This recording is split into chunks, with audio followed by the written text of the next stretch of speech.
Welcome to the No Guilt Fangirls Podcast, where liking what you like is never a bad thing. Here's your host and head fangirl in charge, Patty Holiday. Hey y'all, welcome to the No Guilt Fangirls Podcast. I'm your host and head fangirl in charge, Patty Holiday. We are recapping and discussing the final season of Schitt's Creek. Yes, season 6. This is it. This is it. Can you believe this is it? I'm so sad. And last night was episode 5. And it was a pretty good one. What do you think, Jamie? I thought it was really good. I really enjoyed it. I did too. Okay, so we are going to talk about it. I have my friend Jamie with me, and if you listen to any of the Schitt's Creek fangirling episodes up to this point, then you know who she is. But for those that are new here, she is the one to blame for my Schitt's Creek / Dan Levy / Moira Rose obsession. So thank you, Jamie. That's right. You'll owe me forever. I will. And we're not even lying about that at all.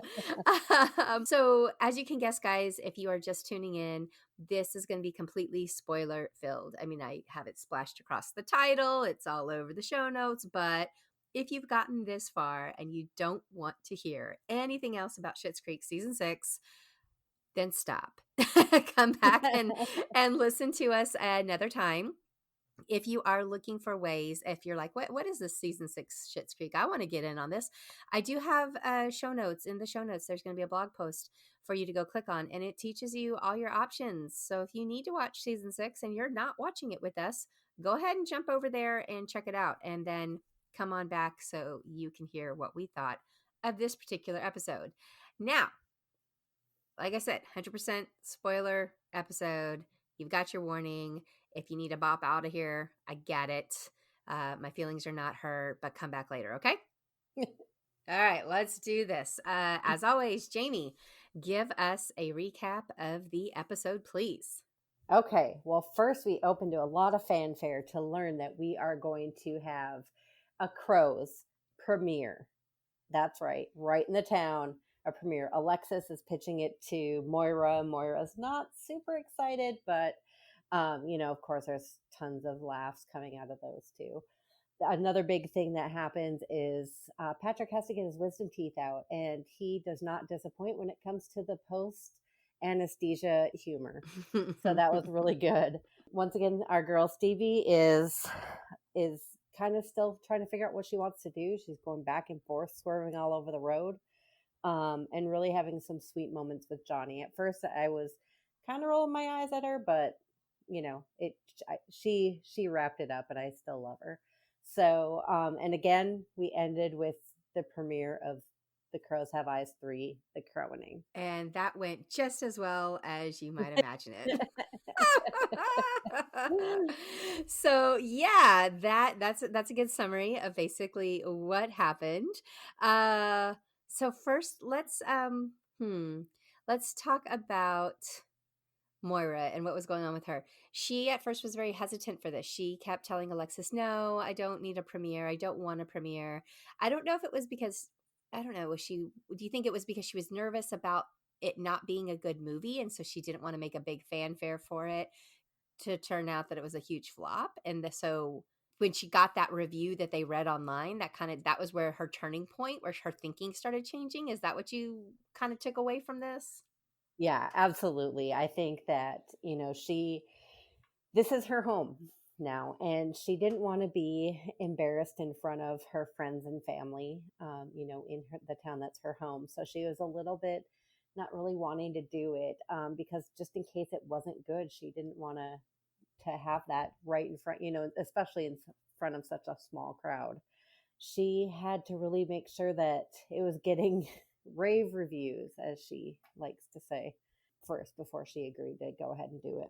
Yeah, she was definitely hesitant, and she was holding back, and basically told Alexis, no, we're not going to do that. So Alexis was setting up and planning for she kept calling it, like, I don't know, a glorified watch party. Like it was just going to be kind of, we're going to get together and we're going to watch the show. And I also got the impression that Moira was not going to come to this, but that of course all changed when she saw her friends excited for her and read this rave review online.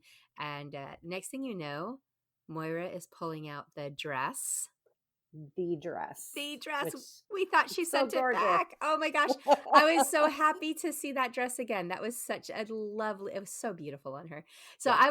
I was tickled. And it made me laugh because I was like, wait a minute, like they couldn't afford that dress. How'd she keep it? But then I guess she said she sent back Alexis's dress. Alexis's dress, yes. And Alexis gives the ugh and storms out. It's awesome. It's awesome. All right. So that's setting things up. Alexis is finally going to be really tested for her skills as a publicist. She has to suddenly turn this from a watch party into a premiere because there's actual media trying to show up for this thing. And so she's got to get that all worked out. And I was very impressed with how she handled everything up to a point. And that point was when the live crows that they brought for this premiere were released. And for a minute, it looked like this was this awesome photo op and everything was great. And then those dang crows like turned around and started attacking everybody in the crowd. And I just about died laughing because Patrick and David were high. They were so messed up. And we'll explain why. They will explain why. But their responses were just epic because everybody else is ducking and running and covering. And these two are laughing and they're like, it's so beautiful. And I was like, oh, that's epic. That's awesome. Patrick, you are definitely one of the family now. Oh, yeah. And I just wondered, like, why we're going on our 6th year now. Why does anyone still believe that Roland could pull off something like trained crows? Right? I mean, on. That was putting a lot of faith in Roland yet again. And come on. Yes. No, I have to agree with you there. So that's basically how that one, it started off interesting and it ended very interesting there.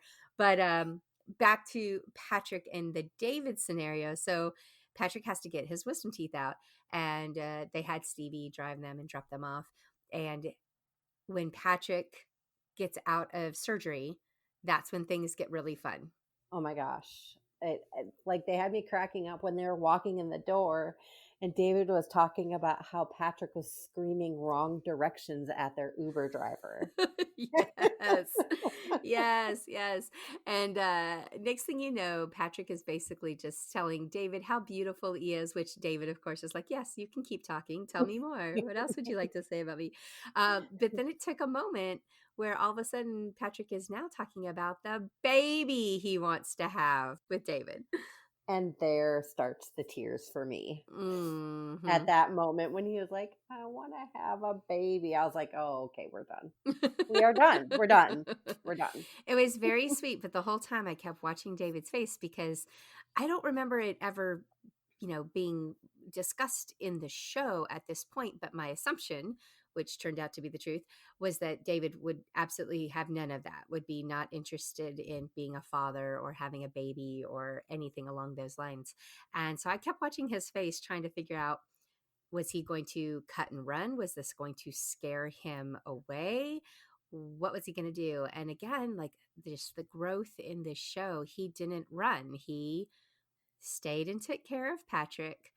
And the next morning mentions it to him and brings it up and has a very adult, very mature discussion about this whole thing. Yeah. And you know what? This is, again, I'm pretty much the fangirl of all fangirls of Schitt's Creek, but this was, again, a master class in acting from Dan Levy. Mm-hmm. Because watching his face, you could see, like you said, when Patrick first brought it up, horrified. But then the more Patrick kept kind of talking about it, you could almost see David softening and kind of thinking about it. And I think that's what kind of brought the tears for me, because I was like, at first he was horrified, but then you could kind of almost see him like, wait, maybe this could be a thing, something that he had never thought of before. And now he was thinking about. Or maybe I'm just wishing that all. I don't know. I felt like part of me didn't want him to feel like he had to be pressured to change or to do something that he wasn't, because I would definitely believe, like, if you Yep. want to have a kid, like, everybody should be 1000% on Right. board with that whole Yeah. thing. But, could it take the love of Patrick and Patrick believing in him to make, like, why doesn't David want to have a kid? Like, does it turn out that David's like, I never thought I wanted to until you came into my life. I Yep. could see us going in that direction, or them just not doing it at all, and them being respectful of the idea that this is absolutely a valid choice that they have made and they have chosen to do. But I also felt from Patrick's portrayal and from Noah Reed's portrayal of this is that he was very sincere and honest. That was like, well, yeah, I would love to have a baby, but if we don't, I expect that. Like, I love my life. I love you. This is fine. Like, I'm good Yep. with that. Like, I don't feel like he was, hoping to change his mind or nefariously, gonna start trying to work that angle or be disappointed if it didn't happen. But, Yep. anyway, it was fun. It was really fun. There were so many great lines in this. One of my favorite was actually when he is telling Noah the next morning, basically all that. Well, I guess it's not even morning; it's like 5 o'clock at night. Right. And he's telling him, what he said while he was high, and he said, you complimented my flawless skin and called me the Jewish Channing Tatum." It was awesome. It was awesome. There were some really good lines in this one. So that happened with them. That was kind of their big thing. And then the next thing you know, they decide to both take painkillers to get through the premiere. Yep. Obviously, Patrick needs them. David, maybe not so much, but he takes one anyway. And that's how we end up with Hi, David and Patrick at Yeah. the I think I premiere. think I think David said, I better take one too if I want to get through this. Yep. Um, and then the other like big pivotal discussion that went on in this one was with Stevie and Mr. Rose. And I got to tell you, when Mr. Rose came in, and I I knew that it wasn't going to be what she thought it was going to be, and I kind of had that feeling that he was going to come in and offer to buy her out. I guess what I didn't expect was Johnny to come in so businesslike with her. Yeah. It felt very sterile to me. Like he was very much a, nope, this is just business. I'm just going to buy you out, and you'll be done and it'll be good. And yes, he said all the right words as far as, I'm doing this for you so you don't have to, worry about this anymore, and you'll have some money to decide what you want to do in the future and all that. But I was kind of confused, and I didn't like that scene. I thought, wait, no, Mr. Rose and Stevie, like, they have a different relationship than this. Why aren't we seeing that? And that didn't sit so well with me at first. I can see that. I think that I saw it more like he was putting, when as a parent you got to kind of pretend things aren't hurting your feelings and put on a little Mm, bit of a stiff upper lip to kind of, not show your poker face. mm-hmm, mm-hmm. I kind of thought more as that, he really loves Stevie and he wants to, honor her wishes. So he's going to try to pretend like it doesn't hurt. Well, I like that better than where I was going with it. So I did like that better. And then how this gets wrapped up is actually really sweet and wonderful. Is in the end, Stevie comes around and she goes back to Mr. Rose, and she basically tells him, I read your book and parts of it spoke to me, and you're right. I have to trust my instinct, and my instinct says to stay in the business, and I want to do this with you. And she says, I think I want to do this with you. And he's like, you. And that was when I was like, look at him. He was tricking her the whole time. He was calling her bluff. And that's when I thought, okay, he really was calling her bluff. He always, because immediately he got her to say the right words, which was, no, I want to do this, not I think I want to do this, but I want to Right. do this. And as soon as he said that, his face lights up, and he's so Yes. happy to be like reunited with his partner. And it was wonderful. It was wonderful. This whole episode, I was very happy with it. It had a lot of fun stuff, as well as a lot of poignant moments. I still kind of wondering about old Ted and Yeah. what's up there. Yeah. We don't. Poor Ted has not gotten a Mm-mm. lot of airtime and story time. And, is he okay? Yeah, I almost kind of feel like he's going to show up. This is my prediction, is that he is going to show up and right before the wedding and basically be Yeah. like, this was too hard. I want to be with you. I don't care about the turtles. That's, or we go the opposite, which is she is going to be like, I can't come. It's over. But, and I know that there was some, spoiler alert, people out there, there was some uh, allusion to that Moira, that Catherine O'Hara made in an interview at one point that Oh, really? yeah, I don't know, you may not have seen this, but it was just something in there that it's not real explicit, but it was kind of an offhanded barely like one sentence kind of thing where she kind of said something like, things change a lot for Alexis, or it doesn't work out as what Mm, you expected, for something along those lines. um yeah. and so, but at the same time, I don't know. I want a happy ending for everybody. And whatever that may be, I know it'll be the right thing to do, but I want it to be Ted and Alexis Yep. and Patrick and David Yep. and Maura and Johnny. I want everybody to be happy. So we'll see. Yeah. We'll see. And I feel like breaking them up would be kind of off character for Dan Levy, Mm-hmm, mm-hmm. because his one big thing that he keeps talking about is that the show's about love and relationships, and so yeah, I'm gonna hold out that he's gonna do the right Me thing. too. And it looks like we get a little bit of Jake next week. So that was our I lead know. into the next week's episode. So that'll be interesting. Yes. All right, all right. Well, I know we're both gonna watch this one a couple more times, but we will be back next week after we watch the next episode and be back with our spoiler filled discussion on what we liked, what we didn't like. Do you have a favorite quote from this scene that you loved? No, the one thing that keeps sticking in my head was when Patrick's talking to David, and he said, my skin looks good because of it's part of a 9-part beauty regimen I do twice a day.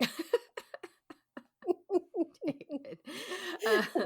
The other zinger that I loved was David was giving Alexis a bad time about how her premiere idea was stupid or whatever. And he was like, good luck though. And she goes, lick rust. Thank you. Oh yeah. Yes. Oh, and then when Catherine O'Hara said, "I'm gonna host the Met Gala in David's store." I don't like that one. Yeah, they were great. They were great. All Yes. right. Well, thanks for fangirling with us and Schitt's Creek. And we will see you in some of Moira's crows again real soon. Thanks, Jamie. Thank you. Have a good week.